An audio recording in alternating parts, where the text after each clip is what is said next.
আসসালামু আলাইকুম। আজকে আমরা রিপোর্টিং এবং রিপোর্টিং শুরু করছি। তো এখানে এই যে মিডিয়াগুলো বানানো হয়েছে, মিডিয়ার মধ্যে অনেক কিছু দেওয়া আছে। বেলে দোআঁশ মাটি 60%, 40% জৈব সার অথবা ভার্মি কম্পোস্ট এবং মাটি শোধনের জন্য জিপসাম, তারপরে চুন, দলচুন এবং নেমাটোড দূর করার জন্য কোয়াডন আমরা ইউজ করছি।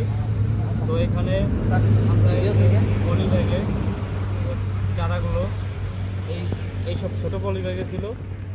এরপরে রিপোর্টিং থেকে আমরা রিপোর্টিং করে দিয়েছি বড় প্যাকেটে, যাতে করে গাছগুলো বেশি খাবার পাইতে পারে এবং গাছের বৃদ্ধি বাড়তে পারে এবং এই গাছগুলো অনেক দিন যাবত এই পলিতে রাখা যাবে, এতে করে চারার কোয়ালিটি ভালো হবে, সুস্থ সবল এবং রোগমুক্ত হবে।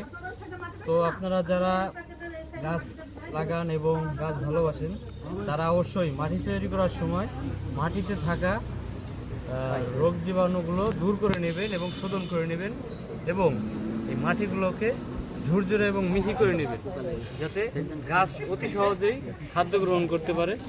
তো আজকে এই ছিল আমাদের রিপোর্টিং এবং ডিপোর্টিং নিয়ে ভিডিও। তো সবাইকে অসংখ্য ধন্যবাদ।